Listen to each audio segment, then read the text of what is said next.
En este episodio nos centramos en el impacto que ha tenido la crisis del coronavirus en los más vulnerables de Europa y en lo que está haciendo la Unión Europea para ayudarles.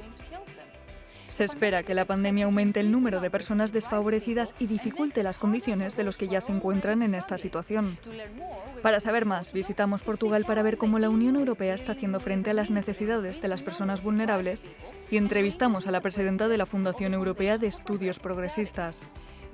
Pero primero, ¿qué es lo que define una persona vulnerable en Europa y qué países y grupos son los más afectados? La vida de los más pobres en Europa se ve severamente afectada por la falta de recursos. No pueden permitirse pagar el alquiler o los gastos de agua y electricidad, mantener sus hogares cálidos, comer proteínas como pescado y carne cada 2 días, irse una semana de vacaciones, tener un coche, una lavadora o una televisión y pagar una línea telefónica. En 2019, el 5,6% de la población europea estaba en esta situación, alrededor de 24 millones de personas. Se estima que el coronavirus aumentará significativamente el número de personas vulnerables en Europa. Un riesgo especialmente alto para los jóvenes, aquellos que tienen un nivel educativo bajo y las familias monoparentales, especialmente si están encabezadas por mujeres. Bulgaria, Grecia y Rumanía tuvieron el año pasado los niveles más altos de personas en riesgo de vulnerabilidad de la Unión Europea. El Fondo de Ayuda Europeo para los Más Necesitados se creó para destinar 3.800 millones de euros con el fin de proporcionar alimentos y material básico a los más necesitados. En Portugal, un país que ha luchado contra la crisis financiera durante años, más de 2 millones de personas están en riesgo de pobreza o exclusión social. Visitamos Lisboa para ver cómo se ayuda a la gente a cubrir sus necesidades básicas, incluida la alimentación diaria, en medio de la pandemia de COVID-19. En Lisboa, la asociación Casa de Misericordia se está adaptando a la nueva realidad impuesta por la crisis del coronavirus. A pesar de las medidas sanitarias, siguen distribuyendo cestas de alimento a los más desfavorecidos. Cada mes, 1.200 familias se benefician de ellas.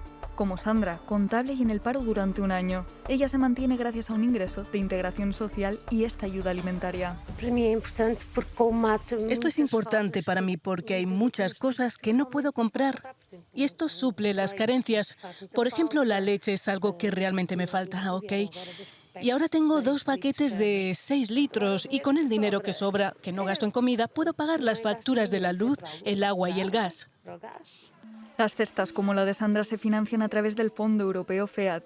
En Portugal esto supone unos 177 millones de euros para alimentos y material básico.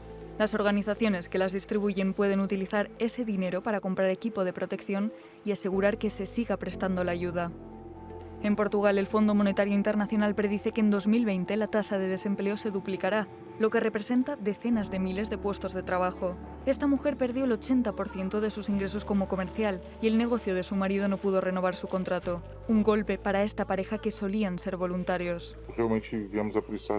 Ahora somos nosotros los que necesitamos este tipo de ayuda, algo impensable. Lo único que tenemos seguro es el 20% restante de mi actividad y esta ayuda alimentaria. Tenemos un niño y eso nos preocupa. Con esta ayuda nos las arreglamos para pagar otros gastos y para asegurarnos que lleguemos a fin de mes. Con la caída de los ingresos en los hogares se espera un aumento de la demanda de ayuda para comer. En la Casa de la Misericordia ya han incrementado un 15%. Los trabajadores precarios con sueldos bajos son los más afectados.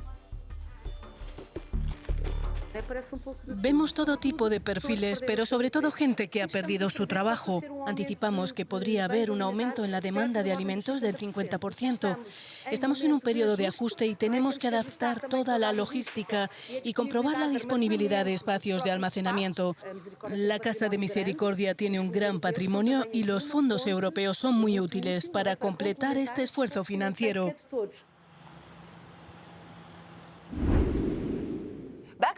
Volvemos a Bruselas para entrevistar a la presidenta de la Fundación Europea de Estudios Progresistas, la doctora María João Rodríguez.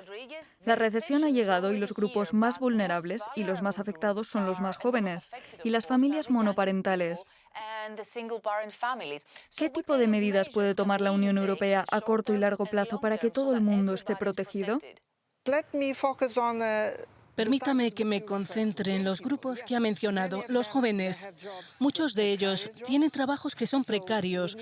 Tenemos que asegurarnos de que el contrato temporal que tienen se prolongue. También habla sobre las familias monoparentales.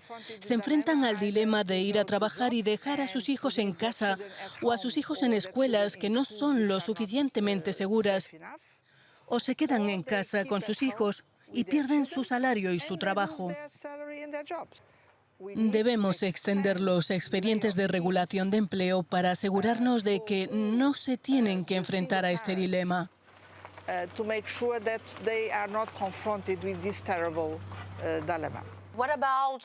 ¿Y qué pasa con los miles de trabajadores indocumentados o temporales que no tienen los papeles en regla, pero solicitan los beneficios de desempleo para estar amparados? ¿Cómo deberían estar protegidos?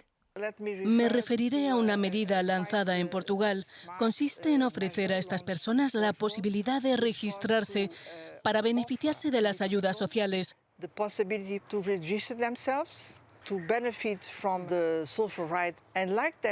Así podemos convertir el trabajo temporal sin derechos en empleo formal con derechos. Considero que es una victoria porque estos trabajadores se beneficiarán de ello. En segundo lugar, los sistemas públicos también se beneficiarían porque, una vez estos trabajadores estén registrados, también empezarán a pagar sus impuestos y contribuciones para la protección social. ¿Cómo pueden beneficiarse las personas más necesitadas del Fondo de Recuperación que actualmente se está debatiendo?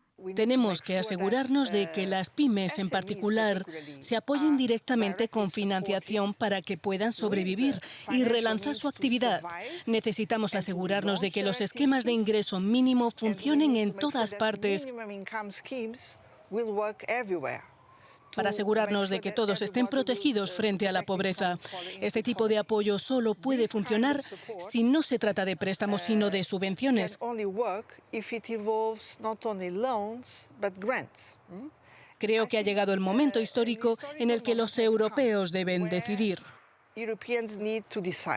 Mrs. Rodriguez, thank you very much for this interview. Thanks for watching and see you soon on Euronews.